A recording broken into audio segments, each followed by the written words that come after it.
Okay, tell you what then. Can I drill down and ask you some really basic questions? Starting at the start now. I don't have a pen and paper, so I'm not taking notes. So we'll have to kind of make a mental note as we're going along. So you say it's a portfolio in St Helens. So tell me something. How many houses is it in total? Six houses. Okay. So I would speculate, I guess, that the guy that's got them, if it's all coming from the one person, would that be right? Yeah, okay. Then he's a man of some experience. He's either old school landlord or he's an investor or something, right?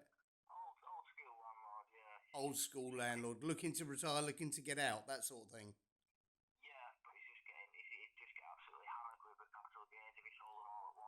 Yeah, if he sells them all at once, he'll get hammered with the capital gains. And then is he getting out because of age or is he getting out because of clause 24?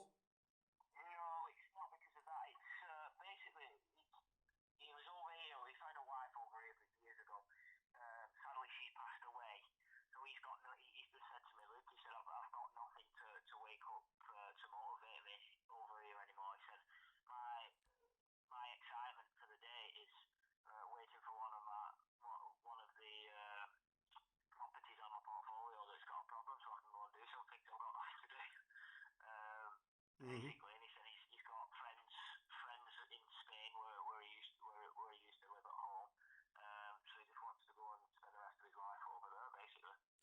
Right, okay. So this is about just simplifying life, bit of a change of direction, mitigating capital gains. Yeah, okay, I get it then.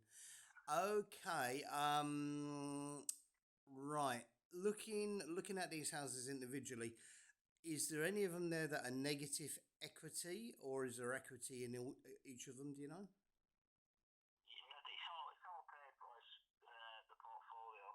Okay, so all the mortgages are paid down. There's no mortgages on them, no.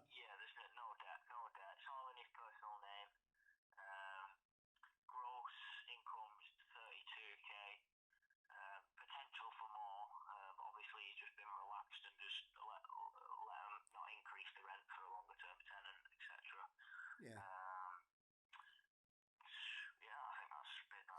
Okay, so how do you know him?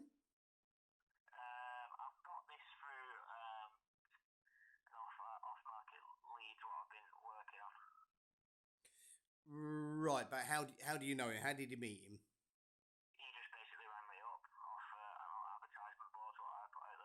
Oh, ugly marketing, that sort of thing. Ugly marketing. You put notice boards on lampposts and things. Okay. So he's a randomer that's contacted you. Okay, fair enough. Okay. And have you just spoken on the phone, or have you sat down and met with him a few times, or?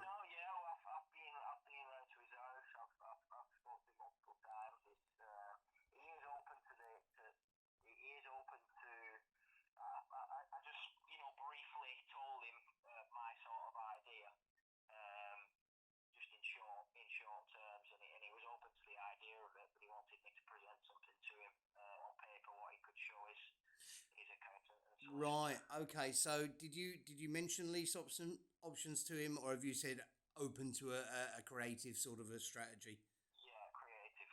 Right. So you haven't gone into any details. Okay. Good. Okay.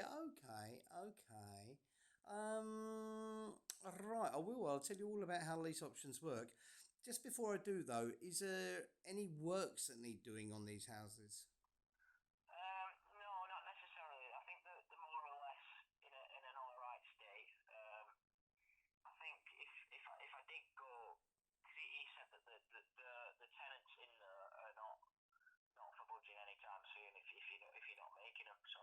Yeah.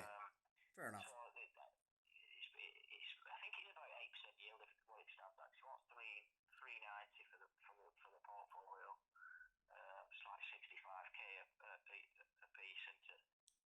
Probably all right for sort of regular houses or terrace houses in St Helens, 65 a piece.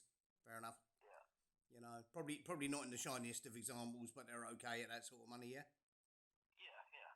Hmm. Hmm. Okay. Well, first and foremost, what do you know about lease options? What do you know so far?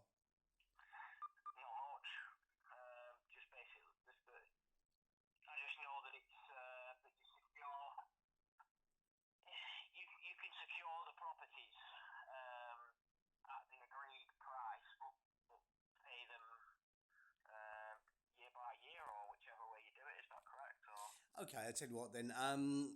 It sounds to me, listening to what you've said so far, that is a lease option setup. There's no reason why you can't do a lease option on that portfolio based upon what you're telling me, right? Yeah. Um,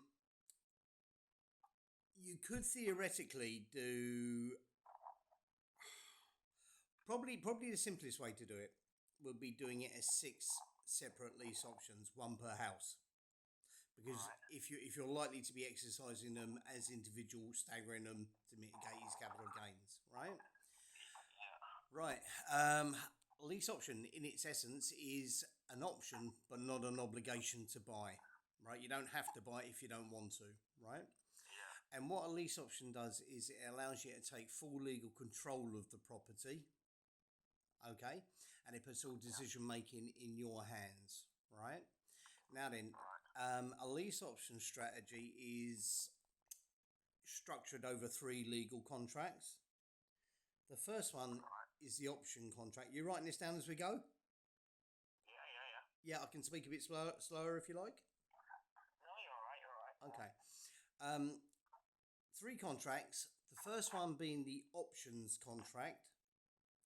And in the options contract, it's a very simple contract. It states how much you intend to buy the house for. That's the option price, right? And that's predetermined at the beginning. So you sit down and you work that out what you're going to pay. And if you're saying to him 65 or whatever, you know, and that's the figure you put in the option contract. Now, the option contract will also state the option period, be it 1 year, 10 years, 20 years, whatever you decide, right? Yeah. So those are the two basic ingredients. Now, like, it is a simple contract. It'll be a few pages long. It doesn't have to be terribly complicated. But those are the two real kind of basic ingredients in the option contract. Now, the option contract, you'll use your solicitor to lodge that to the land registry on a form called an RX1. Yeah. For the RX1, that'll come under disbursements, and that would probably be about 40 quid for that.